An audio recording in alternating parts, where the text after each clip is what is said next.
Amateurs d'arts martiaux mixtes, bienvenue dans la cage.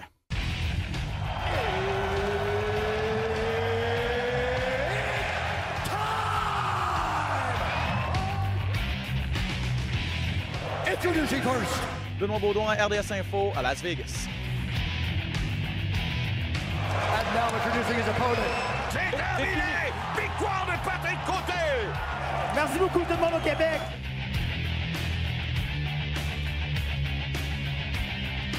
Fight!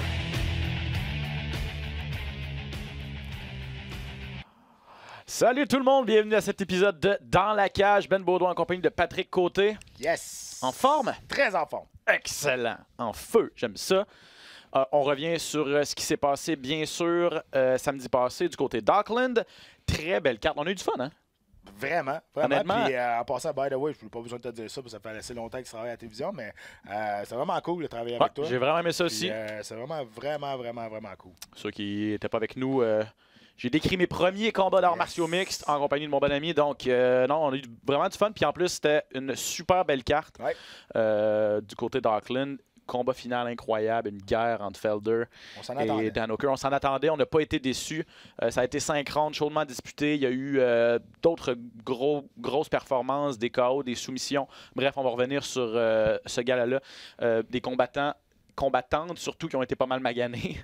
Exact. On va parler de Karolina Kowalkiewicz aussi. On va revenir sur les 3 dernières semaines. Hey, ça fait longtemps qu'on n'a pas fait de podcast. C'est vrai, c'est notre première 3 semaines.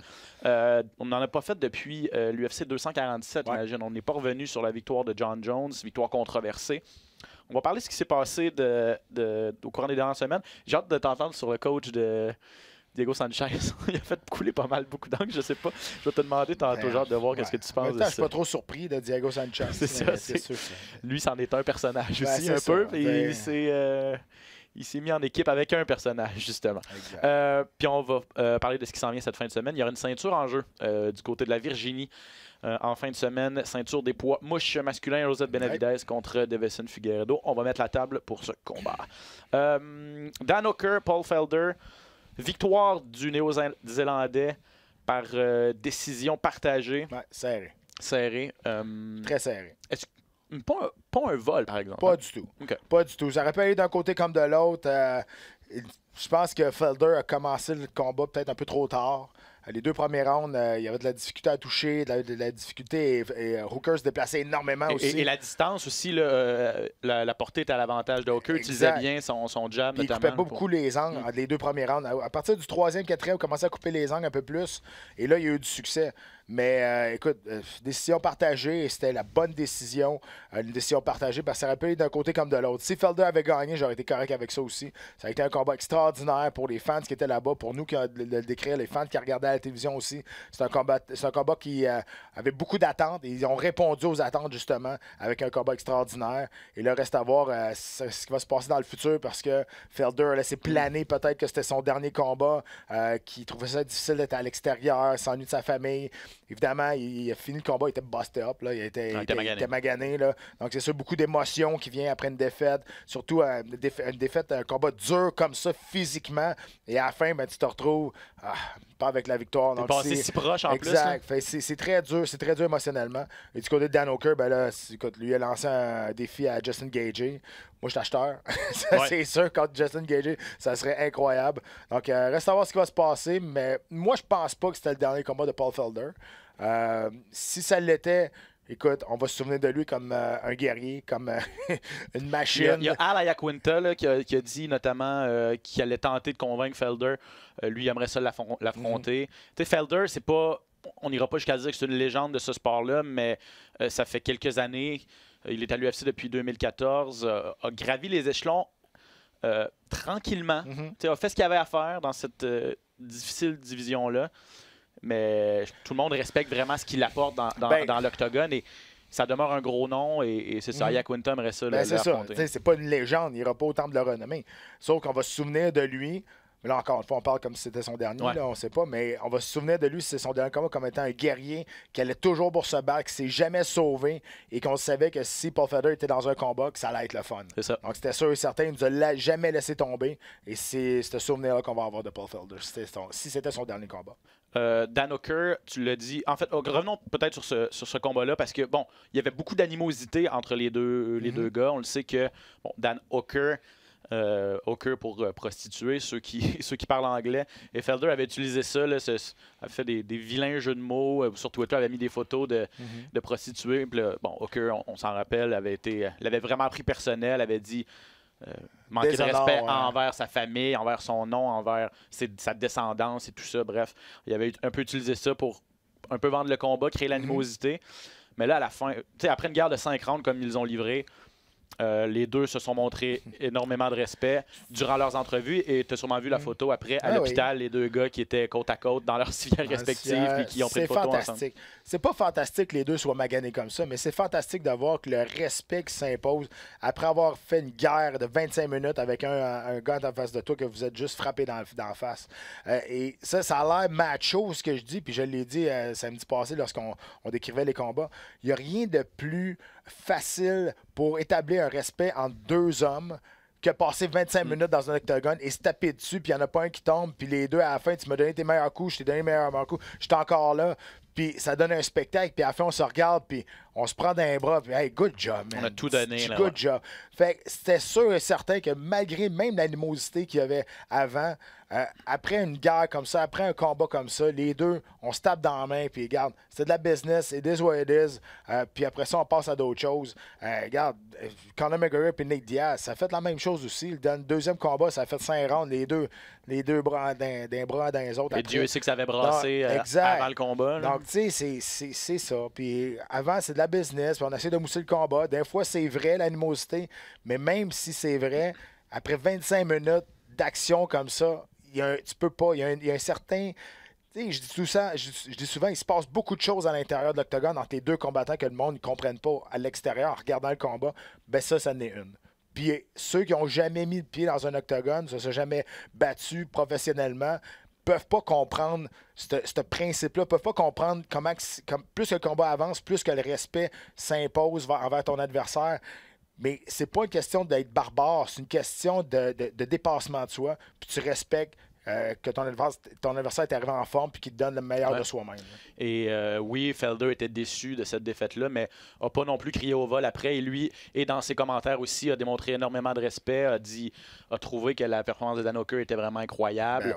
Ben oui. Tu sais, il veut pas, là, il a voyagé à l'autre bout du monde, c'était en Nouvelle-Zélande, à Auckland, la ville de Dan Hooker. La foule était contre Paul Felder. Il savait dans quoi il s'embarquait, puis il a dit... il était triste, là, pratiquement pleuré en parlant de sa fille et tout ça. Il dit je suis tellement déçu, je voulais absolument gagner ce combat-là, mais en même temps, c'est le sentiment du devoir accompli. Tout était contre toi pratiquement. Là. Ça passait tellement proche et c'est pas une question qu'on était à Auckland pourquoi que Hooker a gagné le combat. Il y a eu, au 5e round, il y a eu un amené au sol dans le milieu du round. Peut-être dépassé un petit peu le milieu il du restait round. peut-être 2 minutes. Donc, ça a marqué beaucoup de points. Est-ce que c'est ça qui a fait la différence? Mais quand on regarde le score des juges, ça se peut. Ça se peut vraiment beaucoup. C'était tellement partagé. Hein. Exact. Dan Hooker est allé chercher, est allé puiser ce qui lui restait comme énergie pour aller chercher cet amené au sol-là qui a probablement seal the deal, comme on dit, là, qui a vraiment donné la victoire à lui. Et non, c'est pas une décision hometown decision, là, comme on dit, là, une décision... c'est ça, il n'y avait pas de parti pris ou de favoritisme. Exact, je cherchais le terme en français. Et il n'y avait pas de vol là-dedans non plus. Là. Je vais aller regarder ce que les journalistes en ont pensé. Donc, ça a été 48-47 sur 2 cartes de juge, 48-47 Hooker sur 2 des cartes, 48-47 Felder sur l'autre. Et la plupart des journalistes à qui on a demandé leur avis donnaient la victoire à Felder, par contre. Mais je suis d'accord avec toi que l'amener au sol. Et tu vois, Felder, on le sait, c'est un analyste aussi. Là, puis dans son entrevue, il n'a pas pu s'empêcher de l'analyser. Même s'il venait de sortir de la guerre, même si c'était à chaud complètement, il l'a même dit. Son amené au sol a probablement fait la différence. Puis il dit ça a été un cinquième round extrêmement intelligent de la part de Hooker.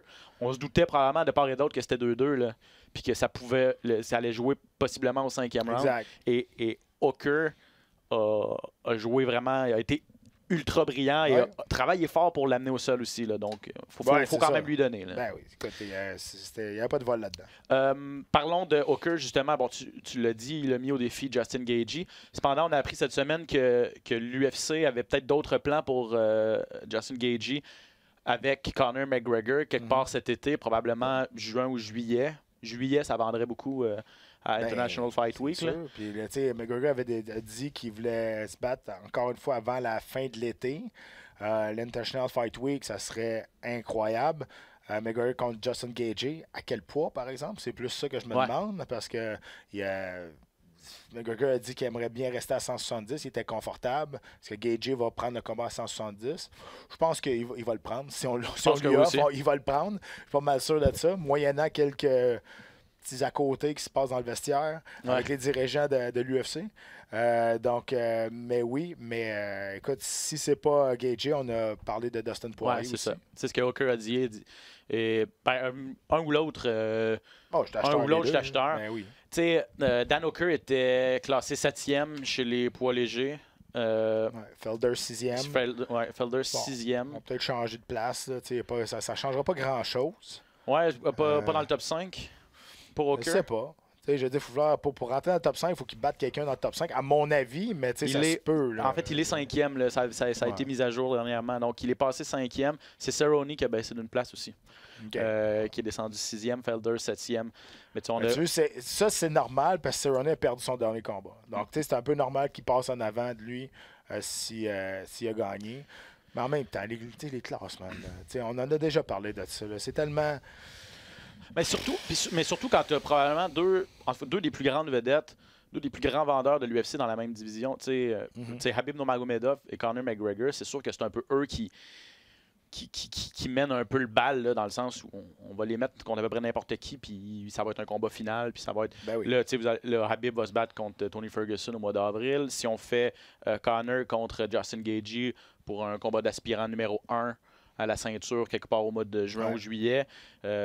Effectivement, Dustin Poirier et Dan Hooker, ça ferait du sens. Là. Poirier qui est 2e et Hooker qui est 5e.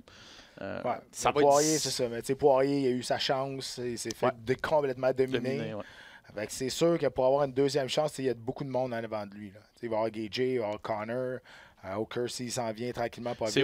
Si Hooker est capable de signer une autre victoire, d'après moi, on n'aura pas le choix à un moment donné de lui donner sa chance. Sauf que encore une fois, Khabib, c'est pas gagné ce combat-là contre Ferguson. Non. Tout le monde parle. C'est comme vrai. si c'était walk in the park. Moi, je vous dis, Ferguson, même s'il a un style complètement bizarre, complètement qui n'a pas rapport à son style. Là. Tu peux pas montrer son style à quelqu'un et dire gars, c'est comme ça, faut que tu te battes. Absolument pas, mais c'est son style à lui. Il y a beaucoup d'armes, puis je te dis, ça va être un combat extrêmement dur pour Khabib, je pense. Entièrement d'accord avec toi, c'est vrai, c'est pas fait. Fait que, avant de faire des plans puis d'aller voir Khabib Nurmagomedov qui va se battre c'est ça qui arrive, là. Ferguson gang, ça change tout. Là. Ça change tout. Ça change complètement tout. Là. Effectivement. Donc, ça demeure une division extrêmement fascinante à suivre. Puis on est chanceux parce qu'on a de super bons combats. On a eu droit à un super bon combat samedi. On en a plein d'autres à se mettre sous la dent au cours des prochaines semaines. Moi, c'est ma division préférée, pour vrai. Là, les 155 livres, je trouve que c'est là qu'il y a le plus de talent. La profondeur, je trouve que c'est là. Il y a des talents jusqu'à la 15e position. Là. Vraiment, c'est solide. Les autres, tu vois qu'après 7, 8, ça peut être un peu n'importe qui. Sauf que, tu sais, à 155 livres, là, depuis quelques années, c'est la division qui a le plus de talent. Je suis d'accord avec toi. On va poursuivre sur la carte de samedi du côté d'Auckland. Les combattants locaux, que ce soit les Néo-Zélandais où les Australiens ont fait relativement bonne figure. Les Néo-Zélandais, c'est pas compliqué. C'était kickboxing 3-3. Victoire de Kai Kara-France. Gym de l'année en 2019. Brad Riddell et Dan Hooker, Gym de l'année. C'est le gym d'Israël Adesanya, d'Alexander Volkanovski. Donc, ils ont 2 champions et là, Hooker s'approche dangereusement. Ils ont de bons espoirs aussi. Kai Kara-France, chez les 125 livres, une division où il y a moins de profondeur. Lui aussi, là, c'en est un qui pourrait éventuellement... Brad Riddell, qui c'est un showman. Ouais. Il a regardé la foule, puis il a crié, il était en sang. Puis même si on se souvient là, son premier combat, ça a été le combat de la soirée. Ouais. Donc, c'est un showman, c'est un gars qui va attirer les foules de plus en plus. Il a un style, le fun, debout. On a vu, là, il a affronté un clash de style, un lutteur, puis il s'en est bien sorti. A fait des belles défensives. À toutes les fois qu'il allait à la terre, il rebondissait debout aussi. Donc, ça a été un combat extrêmement exigeable qui va lui donner beaucoup d'expérience, parce qu'il n'y a pas beaucoup d'expérience encore en martiaux mix, mais Brad Riddell, je vous dis, là, ça pourrait être une future vedette. Non, à surveiller, un ancien combattant de kickboxing là, qui a fait la transition relativement récemment dans les arts martiaux mix. Il a gagné par décision partagée, lui, contre Magomed Mustafaev. Pas le combat le plus excitant, parce que Mustafaev a vraiment tenté d'amener ça au sol. Ça a été une décision partagée aussi.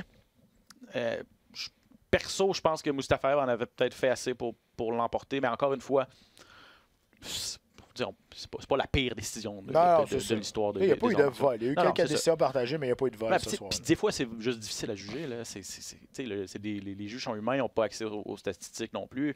Il faut que tu juges ça dans le feu de l'action. Mais au moins, on a regardé les scores, puis les scores, ça se suivait. Ouais. On va en parler tantôt de Joe Solis, là, qui est complètement dans le champ.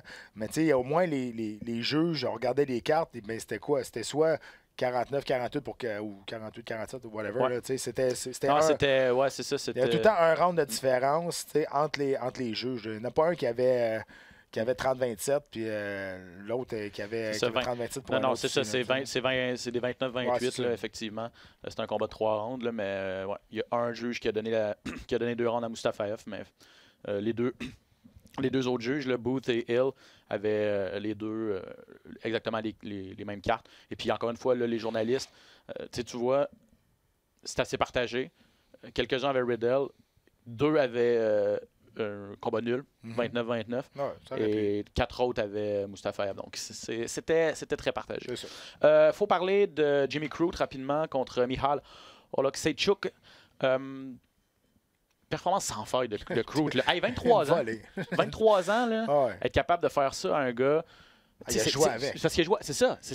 Écoute, je veux bien que le Polonais n'est pas. Clairement, il faut qu'il travaille son jeu au sol s'il veut avoir une carrière à l'UFC.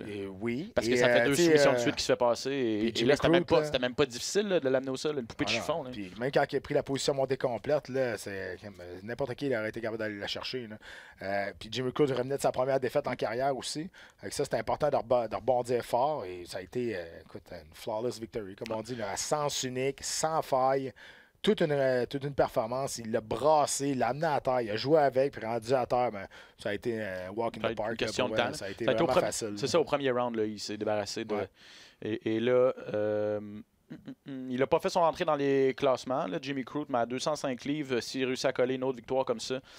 Ouais, ben là, il revenait d'une défaite. Il revenait d'une défaite, c'est ça. Il faut se rappeler, c'est ça, je me répète, mais qu'il est très jeune. Puis, très bon au sol. Et bonne force de frappe aussi debout. S'il peut peut-être peaufiner un peu sa boxe, là, puis techniquement, là, mais il y a beaucoup d'outils là, quand même. Dans ce combat-là, il était intelligent. Ouais. L'autre, c'était un combattant debout qui frappait solide. Il l'a collé tout de suite, puis il l'a amené à terre. Puis tu vois que c'est le fun. Les nouveaux combattants qui arrivent, qui sont excellents au sol, c'est plus juste prendre la position et dire lay and pray. C'est agressif. On passe des positions, une position à une autre. On tente d'aller chercher des soumissions. On est agressif pour aller terminer les combats. Ça, c'est le fun. Oui, effectivement. Donc, continuez à surveiller ce gars-là, Jimmy Crute. Karolina Kowalkiewicz contre Yan Xiaonan. Ça, c'est une Chinoise qui en était... c'est sa 10e victoire de suite, en fait. C'est ta 10e combat sans défaite. Sans défaite, c'est ça. Il y a eu un nul technique. C'est ça. Ça fait longtemps qu'elle n'a pas connu la défaite, la Chinoise. Et elle, si Jimmy Crute a joué avec Oleksiejczuk au sol... la Chinoise, Yan a joué avec Karolina Kowalkiewicz debout. Trop rapide, trop précise. Kovalkiewicz, c'est plus là pantoute. Là. Quatrième défaite de suite. Elle est plus capable de suivre le rythme. Et là, dans l'entrevue, pas en entrevue, mais sur les réseaux sociaux par la suite, je pense dans l'entrevue ou whatever, c'est sur une vidéo. Elle dit c'est la première fois de ma vie que je peux dire que je suis pas correct après un combat. Elle a une grosse blessure à l'œil. Sur son compte Instagram. Ouais, elle a une grosse blessure à l'œil. Je pense qu'il faut qu'elle se fasse opérer. Moi, je pense que c'était le dernier combat de Kovalkiewicz. 4e défaite de suite. Et c'est pas des bonnes performances qu'elle a faites dans ses derniers combats. Surtout le pas là. Là, elle s'est fait complètement dominée de A à Z. Elle n'a eu aucun bon moment dans ce combat-là face à un adversaire, elle qui est encore classée 14e, là, même après 3 défaites de suite. Là, un adversaire qui n'était pas classé, mais n'était pas capable de suivre, était trop lente, pas assez puissante. Et dans les arts martiaux mixtes d'aujourd'hui, on regarde des filles comme Willy Zhang qui arrivent, puis c'est des machines. Là. Ils payent 115 livres, mais ils frappent solide, là, puis sont précises, sont beaucoup plus dynamiques. Kovalkiewicz, je pense que c'est terminé pour elle. Pour sa santé, je pense que ça devrait être terminé. Elle a 35 ans et elle avait depuis peut-être 2 ans, là, elle dit qu'elle aimerait, ça serait le temps de fonder sa famille. Donc peut-être là, ça serait peut-être le temps. Là, parce que, pas peut-être, ça serait le temps. Tu sais, je veux dire, là, ça fait 4 défaites de suite, 4 défaites qu'elle se fait brasser pas mal, puis elle est plus capable de compétitionner à ce niveau-là. Donc avant de se faire mal pour vrai, parce que là, c'est la première fois qu'elle se fait vraiment faire mal. En fait, ce qui retient mon attention, et ça, on a appris ça par la suite, mais tu te rappelles, on l'a dit, elle s'est blessée à l'œil, mais c'est arrivé très tôt dans le combat. Et pendant les 2 derniers rounds, elle se prenait c'était l'œil droit. Elle le cachait. Elle se le cachait, ouais, c'est ça. Elle gardait sa main toujours très, très proche de son œil. Et puis on voyait qu'elle grattait. Il y avait vraiment quelque chose qui la dérangeait. Le médecin est venu. Le médecin a dit qu'elle était en mesure de continuer. Et là, par la suite, avec les radios, on apprend qu'elle s'est cassée. Elle avait une fracture de l'œil orbital, de l'os orbital. Probablement que le médecin aurait dû arrêter ce combat-là parce qu'elle a dit qu'elle voyait flou. Donc, elle voyait juste d'un œil. Ça va excuser un petit peu le fait que ça allait trop vite pour elle. Puis si tu vois juste d'un œil. Moi, ça m'est déjà arrivé. Je vais t'expliquer ce qui arrive quand tu te fais briser l'orbite. Si tu vois à peu près 1000 images. C'est tout saccadé, puis tu vois 1000 images, ou tu vois complètement flou, dépendamment la cassure, comment elle est faite.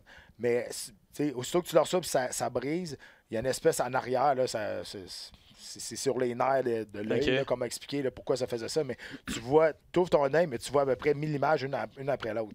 Une par-dessus l'autre, c'est la même image. C'est impossible de focusser sur quelque chose. C'était plus facile pour elle de fermer l'œil et de se battre juste avec un œil. Mais là, tu perds la distance, le feeling de 3 dimensions. Là, tu vois juste en 2 dimensions avec un œil. Donc, c'est très difficile de se battre là, comme ça. Mais tu parles que l'arbitre, le docteur a peut-être dû arrêter le combat. Écoute, ça dépend toujours de ce que l'adversaire, le combattant va dire. C'est ça.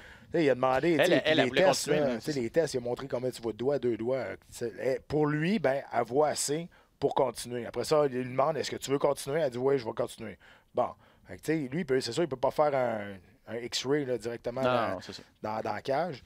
Mais, écoute, lui, il se fie à ce que le combattant a dit. C'est pas comme Macy Barber qui s'était pété le genou, puis tu voyais que même quand il tirait, puis lui, son diagnostic, là, c'est déchiré partiellement. OK, c'est des rayons X dans les yeux, tu peux pas faire ça, mais dans cette situation-là, moi, je pense que c'est correct. Oui. En tout cas, bref, il faudrait savoir qu'est-ce qu'elle va faire. Son manager, son gérant, son agent a dit dans une entrevue que Kovalkiewicz, lorsqu'elle a rencontré le médecin, une des premières questions qu'elle a posées, c'est est-ce que ma carrière est en danger ou est-ce que je vais pouvoir, une fois guérie, revenir dans l'octogone? Donc, à ce moment-ci, elle veut continuer, mais je suis d'accord avec toi qu'il faut vraiment qu'elle prenne le temps de... D'un, peut-être que l'UFC va juste la couper là aussi, là, avec 4 défaites de suite. C'est possible. Elle a rendu de fiers services à l'organisation. On verra. Mais il faut qu'elle prenne le temps là, à un moment donné. Elle sort d'une guerre. Prends ton temps. Tu vas passer sur le bistouri, guéris-toi. Prends le temps d'y penser. Puis parle avec tes proches là, aussi. Là, à un moment donné. C'est ça. Le temps court peut-être après elle, à 35 ans. Je sais pas, là, mais... dans les autres belles performances, il y a eu un KO de Marcos de Lima, le Brésilien. Zubaira Tukhugov, grosse performance aussi du côté d'Auckland. Il a battu Kevin Aguilar. Jalen Turner facilement a battu le nouveau venu Josh Culibao. Song Kenan également contre Callan Potter, l'Australien, un KO. Et Priscilla Cachoeira, de tes préférés, qui a commencé la soirée avec un gros knockout. Et elle vient peut-être de sauver sa carrière. Ben oui, t'as 3 défaites de suite. Elle revenait d'une suspension en plus pour dopage. Je sais pas si même encore, je sais pas si un matin elle avait fini de pleurer. C'est vrai, quand oui. elle a gagné, Elle était soulagée. Là. elle est partie à pleurer jusqu'à temps qu'on s'en aille à la décision en entrevue et ça finissait plus. Là. Mais elle était contente, puis regarde.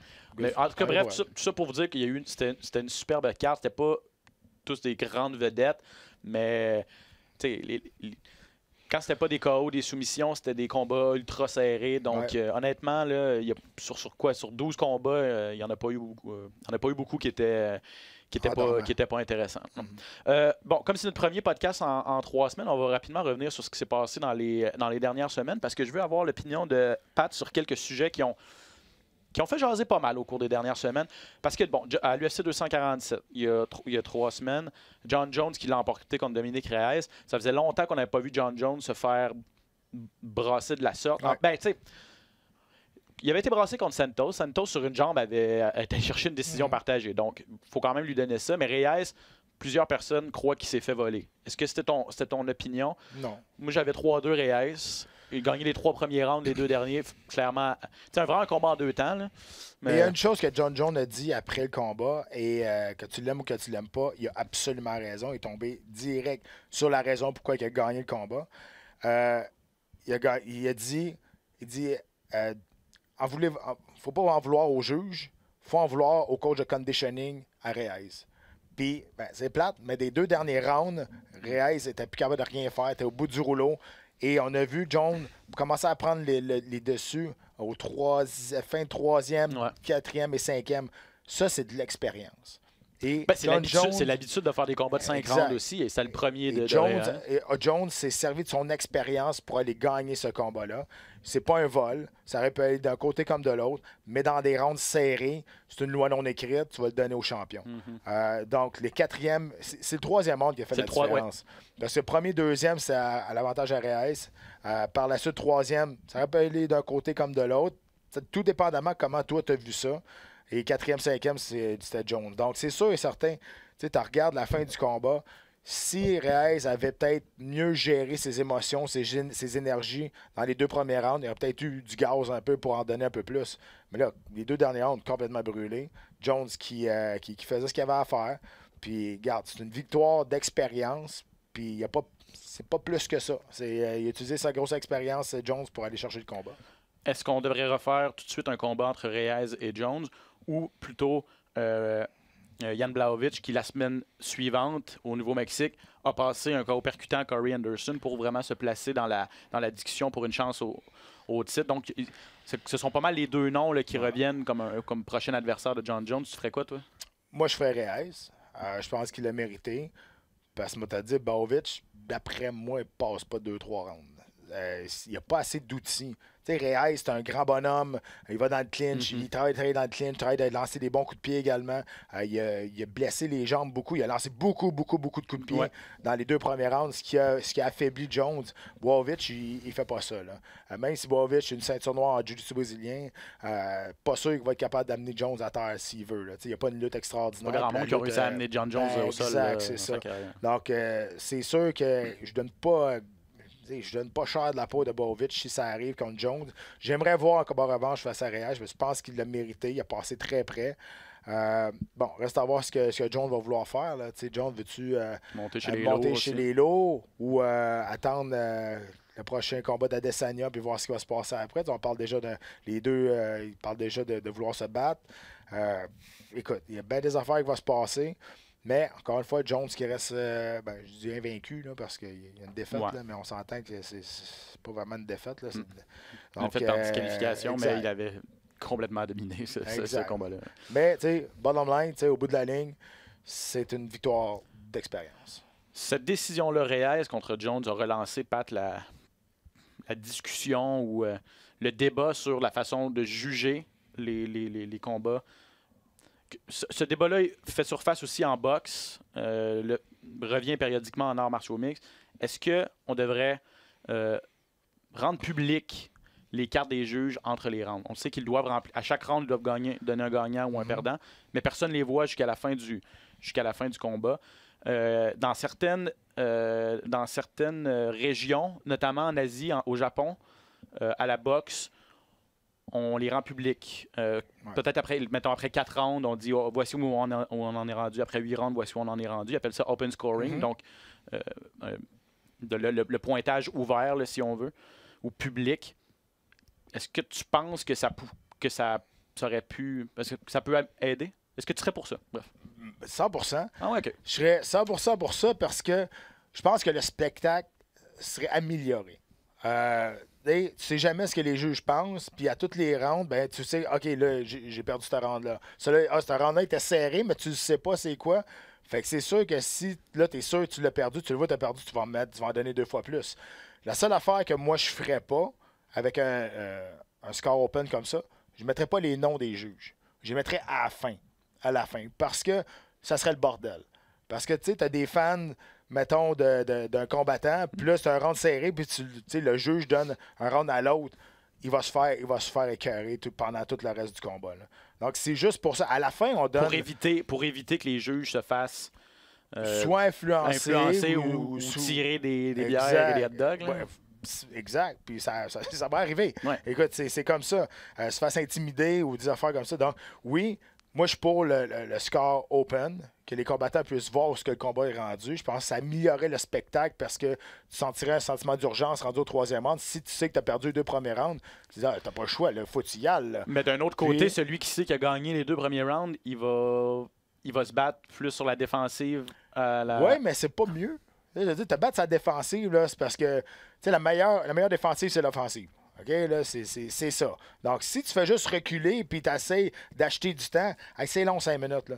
Puis à un moment donné, l'autre, lui, là, il est désespéré. Là. C'est pas mieux là, de te sauver puis d'essayer de te coller puis d'acheter du temps. L'autre, s'il est sûr et certain qu'il faut qu'il finisse le combat au 3e round, ça va brasser. Tu peux pas te sauver tout le temps puis tu te bosses à la défensive, tu vas finir par te faire clipper, c'est sûr. Donc, je pense que pour le spectacle, ça pourrait vraiment, vraiment améliorer le spectacle.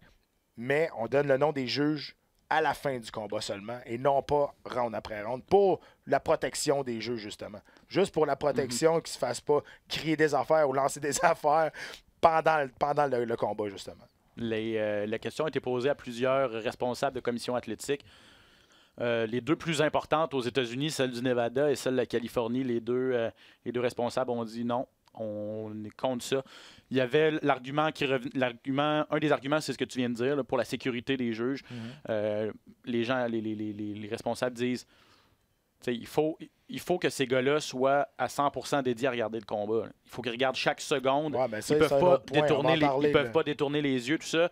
Donc, si tu sais que tu as des fans d'un combattant X qui te crient après, qui te lancent des choses, puis là, tu es comme un peu sur la défensive, puis tu regardes derrière ton épaule, là, tu vas manquer de l'action, fait que c'est pas mieux. Donc, c'est un des arguments qui revient. Et l'autre qui revient souvent, c'est ce que je t'ai mentionné, que ça va trop changer la façon dont les combattants vont approcher le round. Ça va...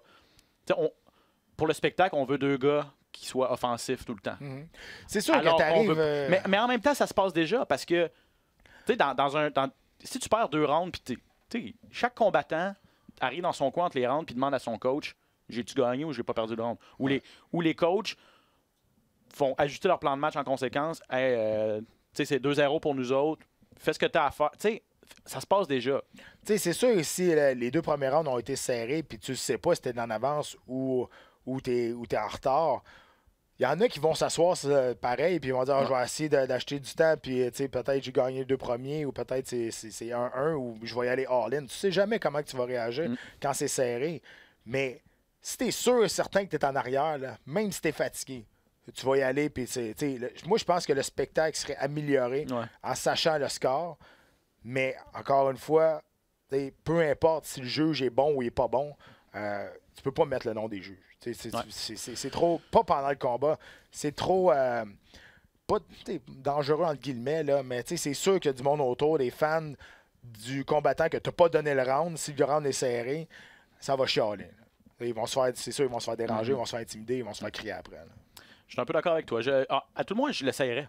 Et là, il y a le Kansas, je pense, qui va l'essayer. Puis c'est Invicta, si je ne m'abuse, qui va qui va essayer pour la première fois au Kansas dans quelques semaines, ou en tout cas prochainement, le pointage ouvert. Donc, peut-être qu'on va voir qu'effectivement, ça va améliorer le spectacle. On va voir si... Peut-être que c'est des inquiétudes qui ne sont pas fondées, que ça va modifier complètement ce qu'on voit dans l'octogone. Donc, il faut l'essayer pour le savoir. Moi, je suis prêt aux innovations parce que là... Ben, on va se le dire, là, ça vient... Il y a une raison pourquoi on a commencé à parler de ça. Puis c'est Joe Solis. À cause de lui. À cause qu'il l'a complètement échappé. Complètement échappé. Ça, c'est un juge... Pendant tout... Pas pendant un combat, pendant toute la soirée. Ouais. Toute la soirée, il l'a échappé. Ça n'a pas de bon sens. Lui, il a donné 49-46 à John Jones. Mais pas juste ce combat-là. Non, c'est ça. Et il a donné... honnêtement, le deuxième round, tu peux pas donner le deuxième round à John Jones dans ce combat-là. Bref, celui-là, il l'a échappé. Il en a échappé 3. Il a échappé après ça Trevin Giles contre James Krause. Joe Solis a donné... a été le seul à donner... non, c'est pas vrai. Celui-là, il était pas si pire. Par contre, il a donné le premier round à Giles, alors que les deux autres ont donné le premier round à Krause. Mais il était du côté du gagnant. Là. 2 juges sur 3 dont Solis a donné. Mais Andrew Ewell contre Martinez, cette même soirée-là, il a donné un 30-27 à Ewell. Alors que c'est Martinez... en tout cas, ouais, clairement, il était off sur celui-là aussi. Il n'était pas là. Puis je sais pas c'était qui jugeait aussi le combat dans André Ali contre... je me souviens plus c'était qui l'autre, son adversaire. Mais cette soirée, c'était pas Solis, mais cette soirée-là, oui. Clairement, à un moment donné, l'image, ils l'ont freezé. Puis tu vois, le juge est en arrière, il est sur son cellulaire. Il regarde même pas le combat, il est de même. Il regarde son cellulaire, il regarde pas le combat. Tu sais, je comprends pas. T'as une job à faire. Là. Je veux dire, c'est ça. Quand vous disiez que ces gars-là doivent être formés, en fait, ces personnes-là, il y a des femmes aussi là, qui sont juges, ils doivent être formés, suivre des formations continues, toujours être à l'affût des nouvelles techniques et tout ça dans les arts martiaux mixtes. C'est un sport qui évolue tellement rapidement et doivent surtout être dédiés à 100% sur ce qui se passe dans le combat. Il y a tellement de subtilité dans un combat d'arts martiaux mixtes que tu peux pratiquement pas te permettre de détourner les yeux. Tu risques de manquer quelque chose d'important. Hein. Puis, tu sais, sur le hashtag UFCRDS, quand on fait les galas le samedi, le monde peut nous poser des questions directement live sur Twitter. On répond le plus possible. Et il y a quelqu'un qui m'avait demandé, ça serait pas mieux d'aller chercher des anciens combattants ou des anciens coachs? La réponse est oui et non. La réponse est oui parce que oui, ils ont l'expérience, ils ont peut-être les connaissances aussi depuis très longtemps, depuis peut-être plus longtemps que les juges également. La réponse c'est oui. La réponse l'autre c'est non. Il faudra faire très attention qu'il n'y ait pas de conflit d'intérêt. C'est exactement. Ouais. C'est ça le problème. Donc tu sais quelqu'un qui est encore un coach qui est encore coach dans un gymnase puis il entraîne des combattants. Il faut faire attention qu'il n'y ait pas de conflit d'intérêt là-dedans puis qu'il n'y ait pas de favoritisme. Puis, tu sais, là, c'est jouer avec le feu pas mal. Tu sais, veux pas, c'est comme ça. Là. Notre collègue à TSN, Aaron Bronstetter, un excellent journaliste qui suit les arts martiaux mixtes et l'UFC, a dévoilé d'ailleurs que Joe Solis avait reçu sa ceinture noire de Jiu-Jitsu d'un coach qui était en action durant le gala. Ouais. Vraiment un conflit d'intérêt, en tout cas une apparence de conflit d'intérêt.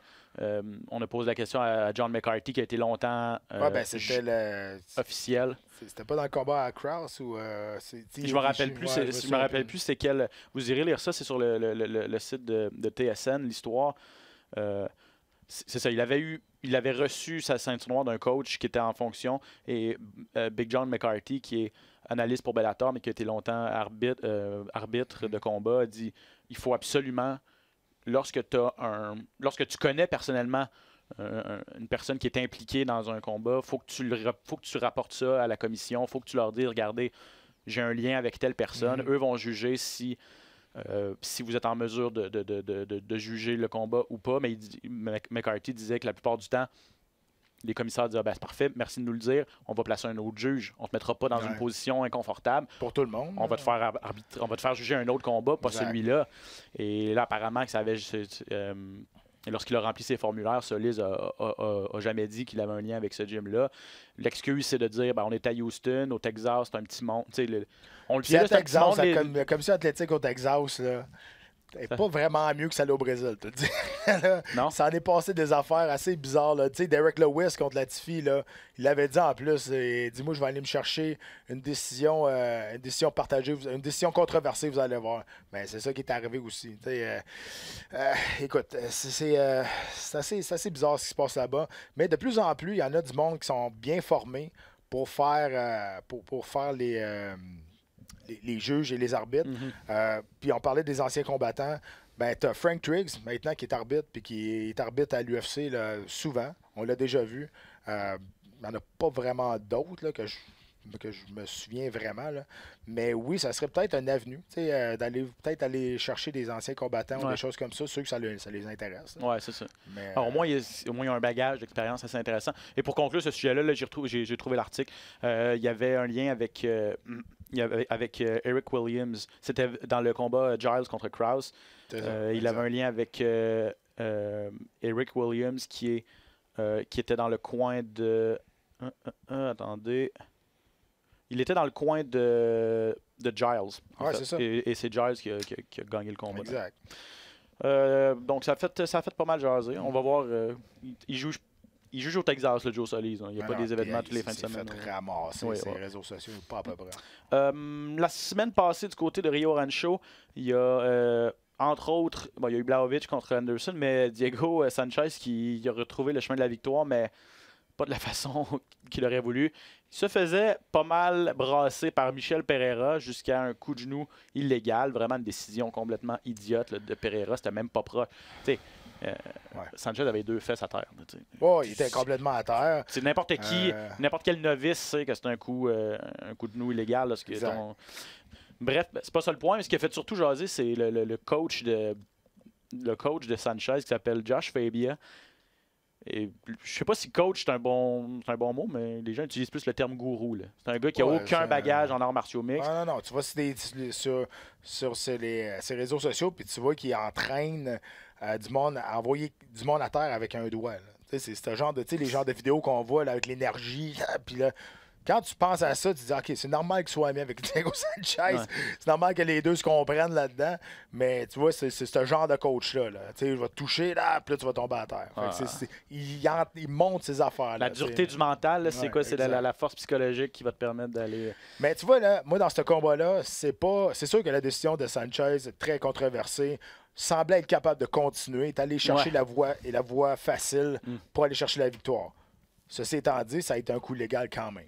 Okay? Moi, le problème que j'ai le plus là-dedans, c'est l'arbitre. Jason Herzog qui a commencé à avoir une discussion avec Diego Sanchez. J'ai eu bien de la misère avec ça. J'étais inconfortable là-dedans. Parce que l'arbitre n'est pas là pour avoir une discussion avec Non, c'est ça. Je te demande, es-tu capable de continuer? Là, Sanchez qui pose, il dit, ouais, mais là, si j'arrête, est-ce que je gagne par disqualification? Et là, l'arbitre continue à parler. Il dit, oui, il continue à répondre à ses questions. En fait, il a dit... il a dit, je vais en discuter avec la commission, on va réévaluer la situation, mais tu sais, il n'a pas dit clairement, oui, tu vas gagner si... mais tu sais, je veux dire, c'est là... C'est clair comme il continue à y parler, puis il a parlé souvent. Il a dit, prends ton temps, décide. Il continuait, puis là, ça n'avait plus d'allure. Là. Fait que l'arbitre, est là, es-tu prêt à continuer, oui ou non?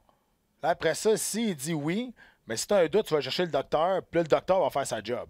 Mais tu sais, tu peux pas commencer à avoir une discussion avec le combattant, puis comment tu te sens? Tu es étourdi, là, au pire, là, si tu te sens pas bien, c'est un coup illégal, puis tu vas gagner. C'est pas la première fois que ça arrive. C'est arrivé à Greg Hardy. En fait, au Greg Hardy, on sait qu'à son premier combat, ou un de ses premiers combats à l'UFC, il avait fait un coup illégal, et l'adversaire avait aussi était sonné, là, mais tu sais, l'arbitre avait vraiment dit clairement, cette fois-là, c'est un coup illégal. Si tu n'es pas capable de continuer, tu gagnes.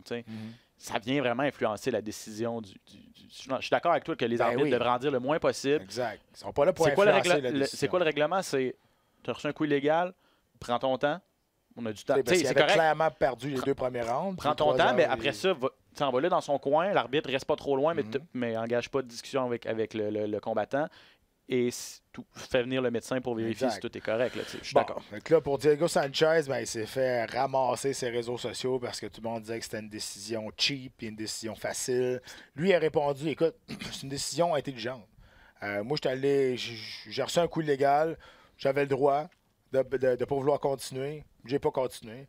Mais c'est ça, le règlement, c'est pas est-ce que tu veux continuer. Le règlement, c'est est-ce que tu peux continuer. Il pouvait continuer, tu vois, il était là. Oui. Puis, tu sais, le docteur, il est pas vrai, il est venu, mais tu sais, c'était déjà décidé d'avance. Il saignait pas, il n'y Non, avait pas de coupure, exactement. il n'y avait pas de... Donc, si tu peux pas... Oui, il y avait une coupure, Il y avait une coupure au front.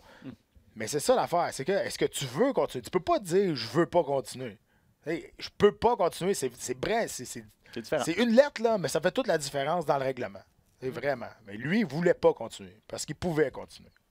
Mais, faut jamais oublier que c'est un coup illégal. C'est ça.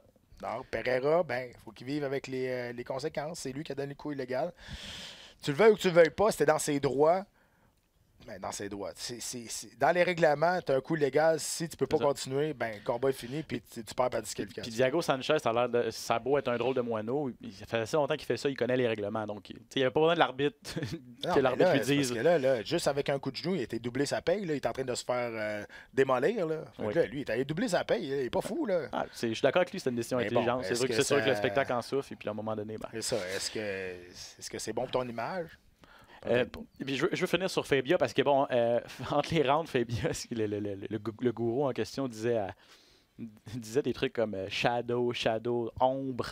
Ça faisait aucun sens. Qu'est-ce qu'il racontait? C'était spécial. Là, ouais. J'écoutais avec les Américains. Daniel Cormier tombait des nues, comprenait pas du tout ce qui se passait. Il dit, ce gars-là, c'est dangereux là, pour Diego Sanchez. Ce gars-là n'est pas capable de lui donner des conseils pour revenir dans le combat, pour ajuster son jeu, et tout ça.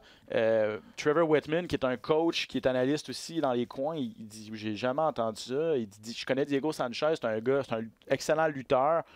Pereira, c'est pas un bon lutteur, c'est un striker debout. Ouais. Il disait, je peux pas croire qu'il n'y a pas un coach dans son coin qui est capable de dire à Diego Sanchez, amène ça au sol, puis utilise tes forces. Ouais, essaye-le au moins. Ouais, essaye-le au moins. Il n'y avait aucune stratégie purement sportive. Là. Est-ce que ça a sa place des coachs comme ça dans des coins? T'sais, il était le seul coach aussi dans le coin. Là. Ah, mais, tout a relation avec Diego Sanchez. Je veux dire, il n'y a plus rien qui me surprend de lui. Là. On l'a vu à travers les années nous faire des affaires. Ben, voyons, non, des affaires qu'on n'avait jamais vues. Là, lui, il nous en a fait là, souvent. Là. Est-ce que je suis surpris? Non. Je pense pas qu'il va être dans le coin dans aucun autre combattant. Non, c'est ça. Je pense. On s'entend. C'est Diego Sanchez, pas mal le seul là, qui va y aller. Là. Il a donné quelques entrevues, Fabia. C'est assez philosophique. Mais ça fait pas beaucoup de sens. En tout cas, à ce que j'ai entendu, ça fait pas toujours beaucoup de sens. Mais bon, regardez. Tant mieux pour lui s'il est capable d'avoir un emploi en arts martiaux mixtes. Diego Sanchez a dit ce gars-là devrait gagner, être le coach de l'année. C'est Diego. C'est Diego. Ben, c'est ça. Rapidement, on va parler, avant de se quitter, de ce qui s'en vient en fin de semaine du côté de Norfolk, en Virginie. Devison Figueiredo contre Joseph Benavidez. C'est la ceinture des 125 livres masculins qui a été abandonnée ou laissée vacante par Henry Cejudo. Finalement, Benavidez, ça fait tellement longtemps. En fait, il s'est déjà battu pour le titre 2 fois, si je ne me trompe pas, contre Demetrius Johnson. Ouais. 2 défaites. Mais tu sais, il est aspirant numéro 1 depuis à peu près 7 ans. Je pense que c'est peut-être la plus belle chance. La chance pour finalement avoir la ceinture autour de la taille. Il faut pas oublier, il a battu Cejudo, lui. Par décision, il l'a battu. Puis là, il attendait son combat revanche. Puis là, ça n'arrivait pas. Cejudo est allé gagner à 135 livres. Là, il a laissé la ceinture vacante. Figueiredo qui est sur une séquence de victoires assez impressionnante aussi. Puis ça va être un excellent combat. Encore une fois, à 125 livres, moi, je suis obligé de me rétracter là, parce que je pensais jamais que cette division-là allait voir le jour en 2020. Puis là, ça a l'air qu'il y a du monde qui revienne. Sauf qu'on n'est même pas capable de faire un top 15, un top 15 des 125 livres. Il y a 14 combattants. Donc, tu sais, je sais pas c'est quoi ce qu'ils veulent faire avec ça. Mais il reste qu'il y a des talents incroyables dans cette division-là, dont ces deux-là, Benavidez et Figueiredo. Donc, j'ai hâte de voir ce combat-là parce que c'est deux combattants qui ont de la puissance pour des 125 livres, ce qui est rare. Donc, on va voir, ça va être intéressant. Je suis en train de regarder la fiche de Joseph Benavidez. Là. Bon, sa dernière défaite contre Sergio Pettis en 2018.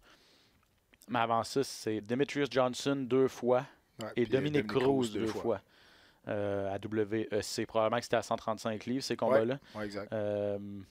c'est ça. Benavidez, quand il a perdu contre des combattants de classe mondiale.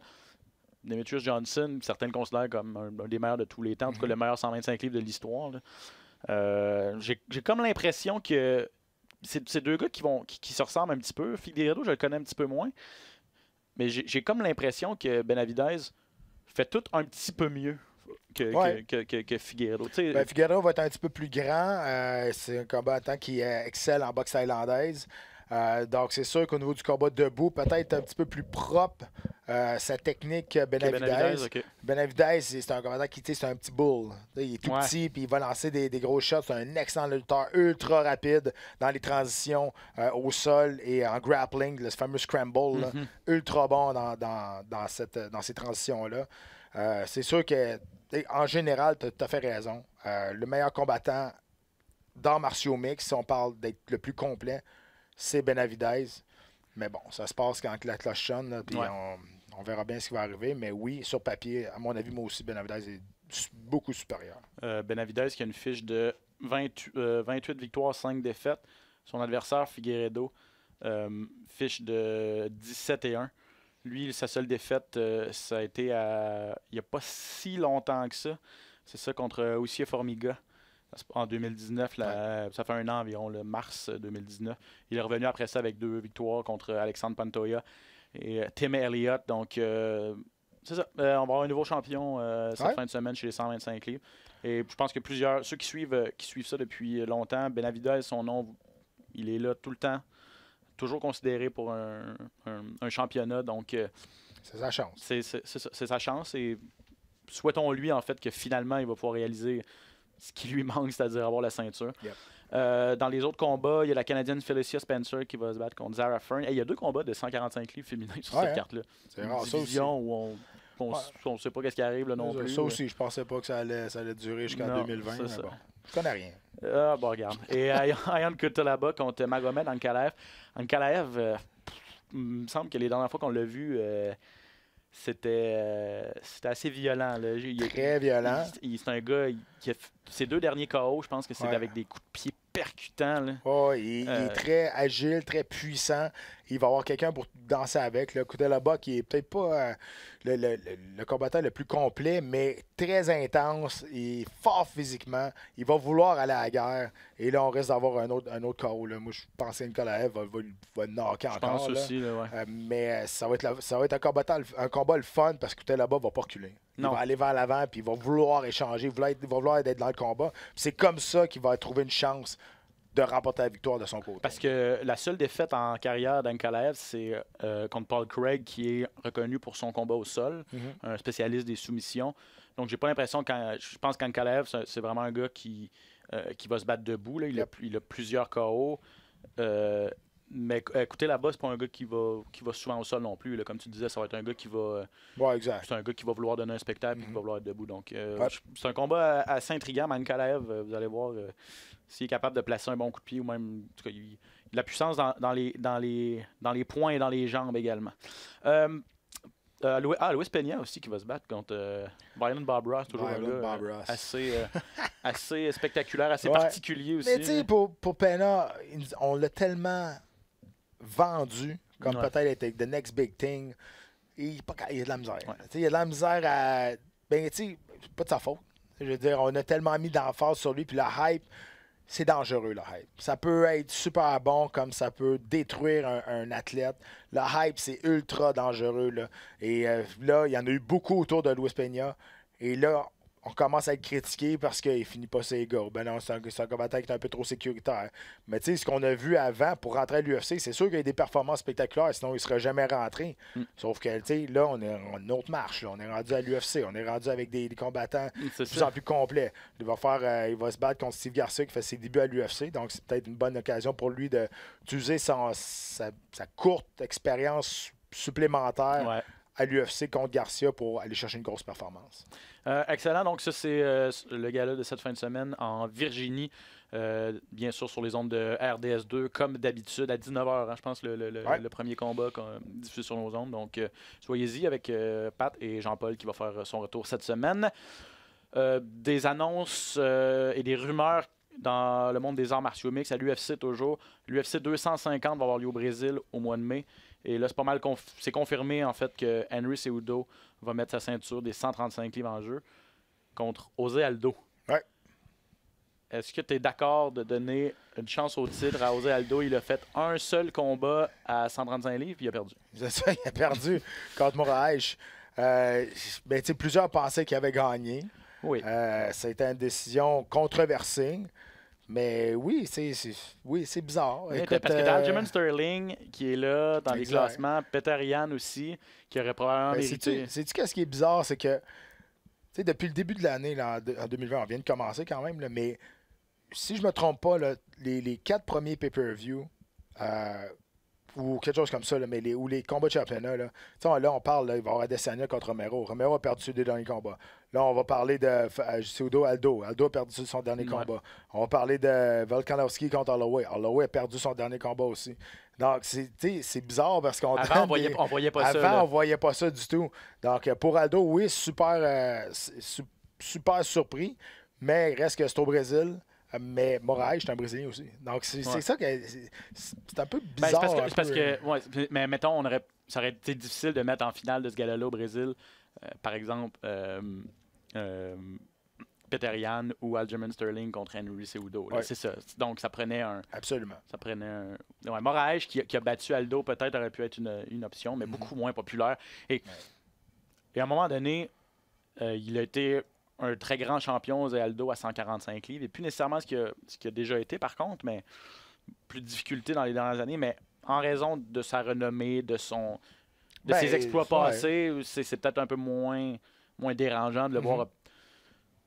C'est sûr que ce qu'on a fait avec Frank Edgar aussi. C'est sûr qu'il y a des gars qui sont en arrière, qui se battent, puis qui gagnent leur combat, puis qui se disent « Colin, si ça fonctionne de même, j'aurai jamais ma chance. » Mais c'est sûr que c'est... Mais quand ta chance vient, il faut pas que tu passes à côté. C'est ça. Mais l'important, c'est de continuer à gagner pour les autres. Puis tu parlais d'un autre, l'UFC 251 à Perth, en Australie, Volkanovski contre Holloway. Donc, combat revanche immédiatement pour Holloway, mais on s'en va dans le terrain de Volkanovski. Ça, c'est pas confirmé encore, mais en fait, c'est confirmé que ça va être en Australie. Et c'est pas mal écrit dans le ciel que Volkanovski, ça va être sa première défense de titre. Là. C'est le seul champion australien. Exact. Puis dans ce gala-là aussi, on a annoncé, je pense, Jojo Calderwood. Contre Shevchenko sur 251. Qui est très active. Hein. Elle a voulu rester active, elle est en ligne. Elle les enligne les combats. Puis, écoute, je ne sais pas si Calderwood va être capable de tenir son bout encore une fois. C'est toujours la même chose là, quand Shevchenko se bat. Mais tu sais, pour revenir à Volkanovski Holloway, c'est le combat à faire. Je pense qu'Holloway a été, après José Aldo, le meilleur champion des 145 livres. Il mérite un combat de revanche. Mais j'espère qu'il a regardé ce combat-là, le premier face à Volkanovski, parce qu'il s'est fait dominer.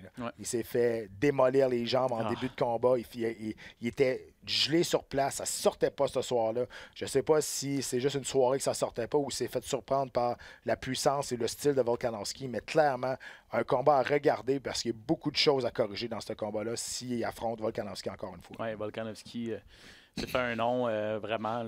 Il n'y a pas grand monde au niveau de la boxe, au niveau du combat debout, qui est capable de suivre ce que Holloway fait en termes de volume, là, normalement. Et là, non seulement il l'a suivi, mais je pense qu'il l'a dépassé. Oui, mais Holloway était figé sur place. Ouais, c'est ça. Mais je pense que le volume de coups de pied dans les jambes aussi, ça l'a dérangé. Ça lui a fait mal. Ça l'a empêché de bien bouger, d'aller in and out, comme on dit, puis d'y aller en combinaison avec ses mains parce que les mains ne sortaient pas du tout. Puis il était craintif de recevoir d'autres coups de pied dans les jambes parce que, je l'ai déjà mentionné, la seule affaire que tu sens dans un combat, c'est pas un coup de coude, c'est pas un coup de poing, c'est un coup de pied dans les jambes, là, ça te gèle le corps pendant 5 secondes, puis après ça, il faut que tu aies un bon poker face pour montrer que ça n'a pas fait mal.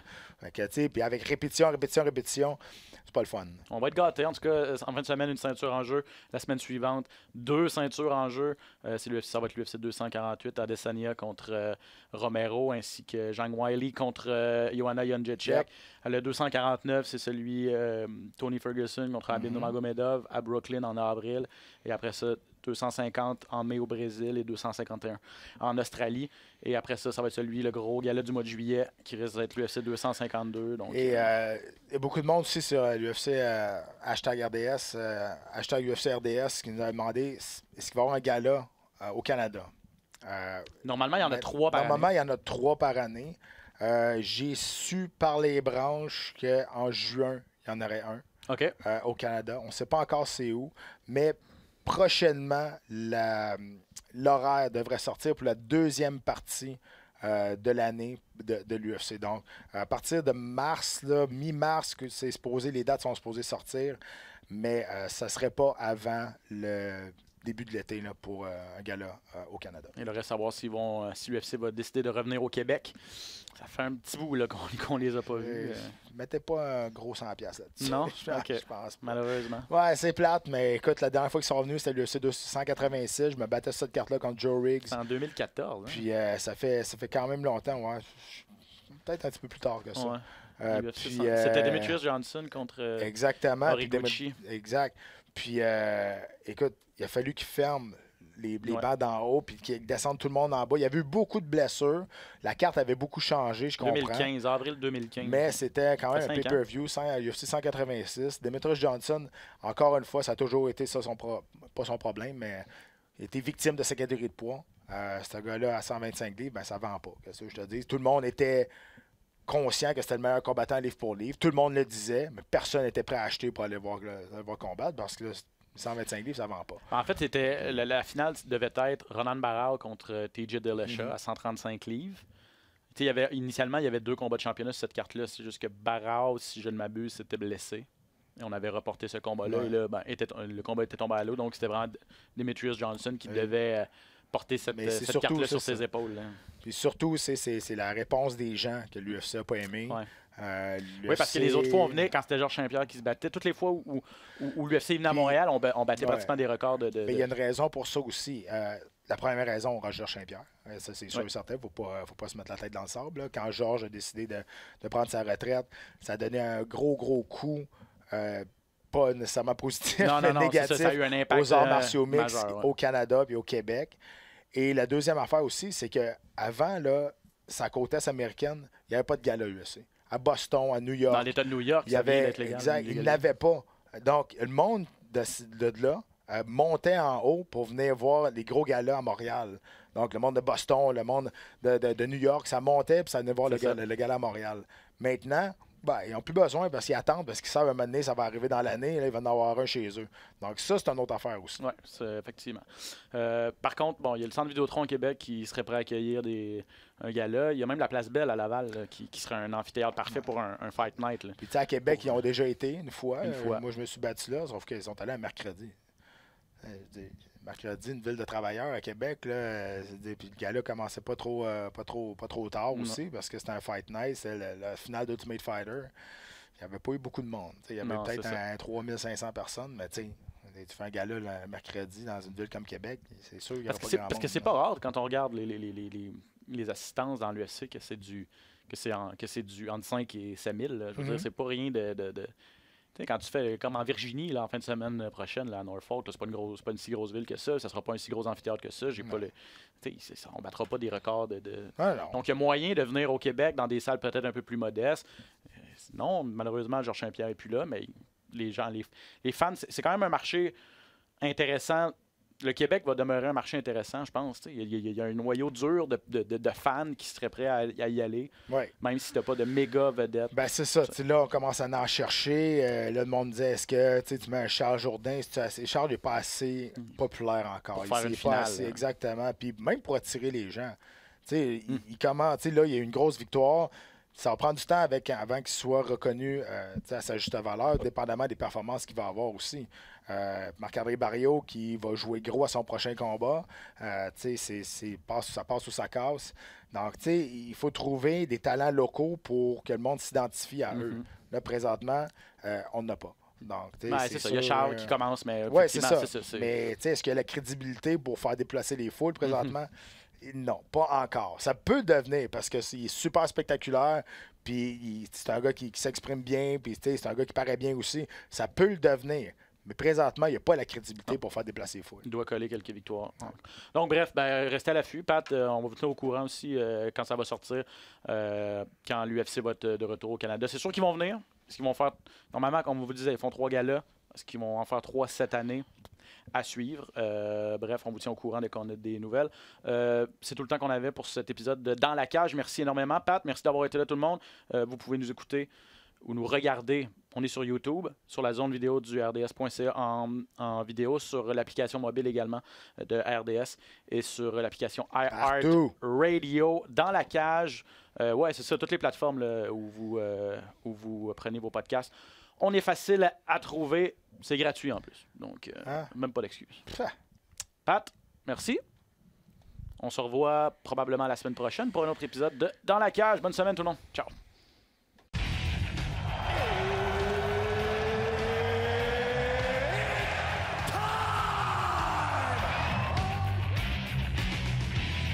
Introducing first. Benoît Baudouin, RDS Info à Las Vegas. And now introducing his opponent. C'est terminé! Victoire de Patrick Côté! Merci beaucoup tout le monde au Québec.